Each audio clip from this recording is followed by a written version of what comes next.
என் அன்பு குழந்தையே, இப்பொழுது உன் கண்ணில் பட்ட இந்த வார்த்தைகளை இன்றே இப்போதே கேள். அடுத்த நொடியே அற்புதங்கள் நிகழலாம். நம்ப முடியவில்லையா?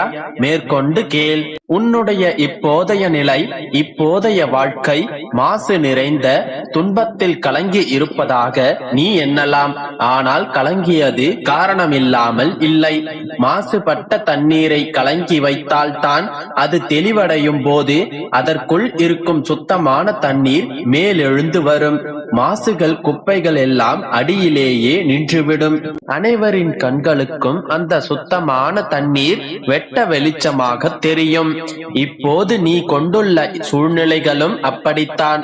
அவசரப்படாமல் பொறுமையாக காத்திருந்தால் உன்னை சூழ்ந்த சூழ்நிலைகளும் சதிகளும் மாயைகளும் அடியில் தங்கும் போதே நீ மேலெழுந்து வருவாய். நீ சுத்தமான தண்ணீர் என்பது இவ்வுலகத்திற்கு வெட்ட வெளிச்சமாக தெரிய வரும். இப்பொழுது உன்னுடைய காலத்தை நீ மோசமானது என்று எடுத்துக்கொள்ளாதே. இந்த காலங்கள் தான் உன் வாழ்வில் செதுக்கப்பட வேண்டிய பொற்காலம் என்பேன். என்ன அப்பா, இத்தனை கஷ்டப்படுகின்றேன், இதுவா என்னுடைய வாழ்க்கையின் பொற்காலம் என்றுதானே கேட்கின்றாய்?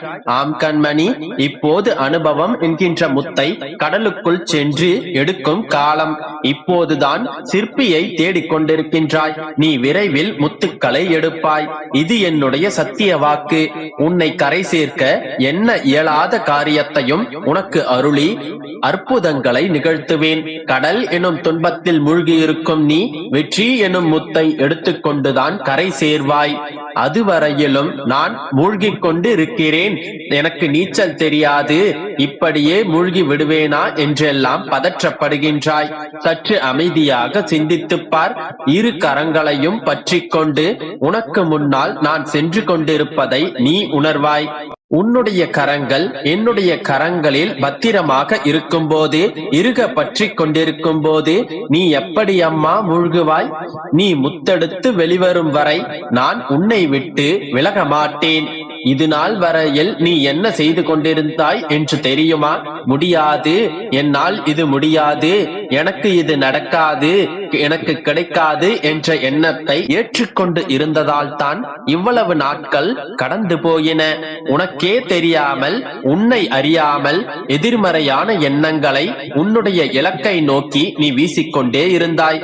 உன்னுடைய எண்ணங்கள் தான் உன் இலக்கினை நீ அடைய தடை கற்களாகவே இருந்தது. இன்றே அதனை உடைத்தெறி.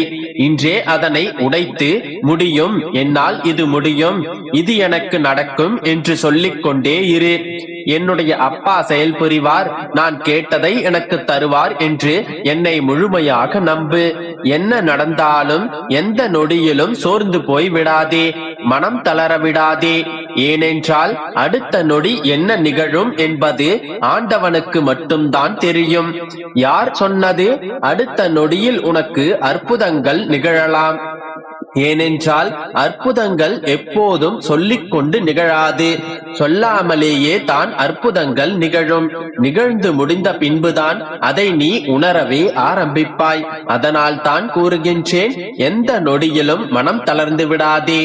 அடுத்த நொடி உனக்கானதாக இருக்கக்கூடும். கடந்து போன காலத்தில் நடந்தவற்றையெல்லாம் நினைத்து நினைத்து உருகிக் கொண்டு இருப்பதை விட எதிர்காலத்தில் அடுத்தது என்ற சுவாரஸ்யத்தில் சந்தோஷமாக கடந்து வா.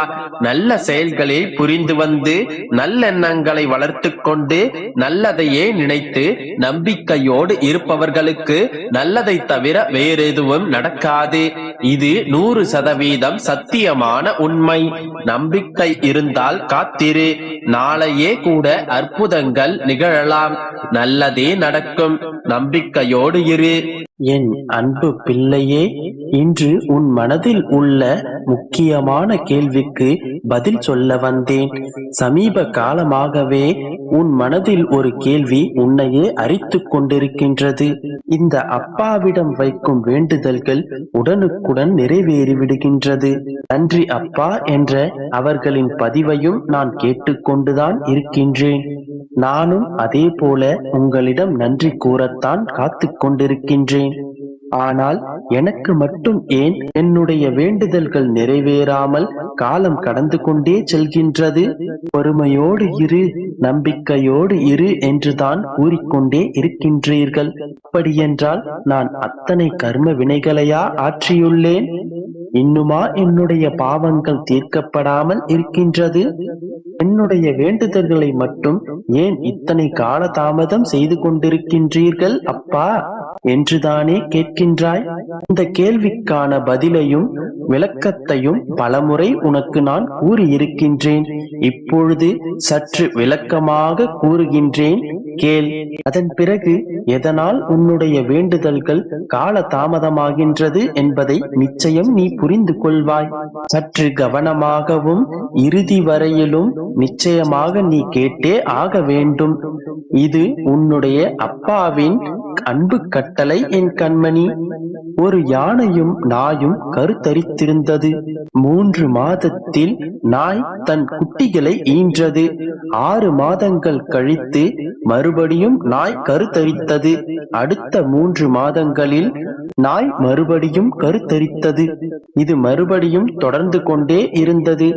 தனது 18வது மாதத்தில் நாய் யானையிடம் கேட்டது, உண்மையிலேயே நீ கர்ப்பம் தரித்தாயா? நீயும் நானும் ஒரே சமயத்தில் தானே கர்ப்பமானோம். ஆனால் நான் இத்தோடு 3 முறை கருத்தரித்திருக்கின்றேன். குழந்தையும் ஈன்று விட்டேன். இப்பொழுது அவை வளர்ந்தும் விட்டன. ஆனால் நீ இன்று வரை நீ கர்ப்பமாகவே இருக்கின்றாயே, என்னதான் நடக்கின்றது சொல் என்றது. அதற்கு யானை சற்றும் மனம் கலங்காமல், தோழியே, நான் சுமப்பது நாய்க்குட்டியல்ல, யானை குட்டியை. நான் 2 வருடங்களுக்கு ஒரு முறைதான் கர்ப்பம் தரித்து குழந்தை பெற்றுக் கொள்வேன். ஆனால் என் குழந்தை இந்த மண்ணில் விழுவதை பூமியும் உணரும். என்னுடைய குழந்தை பூமியில் நடந்தால் பூமியில் உள்ள அனைத்து மனிதர்களும் பிரமித்து பார்ப்பார்கள். அனைத்து மனிதர்களும் அதற்கு வழிவிட்டு நடப்பார்கள். என் குட்டியை அனைவரும் வணங்குவார்கள். அதுவே எனக்கு பெருமையானது என்றது யானை. புரிகிறதா மகளே? உன் உழைப்பிற்கும் தேடலுக்கும் காத்திருப்பிற்குமான அங்கீகாரம் பலனும் கிடைக்கவில்லை என்று காணாமல் போய்விடாதே. ஏனென்றால் நீ பிரம்மாண்டத்தை சுமந்து கொண்டிருக்கின்றாய். பலன்கள் பெரிதாக இருக்கும்போது காலதாமதம் என்பது சாதாரணம்தானே. எத்தனை காலதாமதம் ஆகின்றதோ அத்தனை பலன்களை பல மடங்காக நீ பெறப்போகின்றாய். உன் கோரிக்கைகள் நிறைவேறுவதற்கு நாட்கள் ஆகின்றன என்றால் அது பல பிரம்மாண்டமாக உனக்கு கிடைக்கப் போகின்றது என்று அர்த்தம். இந்த வாழ்க்கையை புரிந்து கொள்ள முயற்சி செய். பொறுமையாக இருந்தால் அதற்கான பொக்கிஷத்தை நீ நிச்சயம் அனுபவிப்பாய். அதனால் பொறுமையோடும் நம்பிக்கையோடும் இரு. உன்னுடைய வேண்டுதல்கள் நிச்சயம் நிறைவேறும். எனது இந்த வார்த்தைகளை நம்பு. நிச்சயம் உன் வாழ்க்கை செழிக்கும். நம்பிக்கை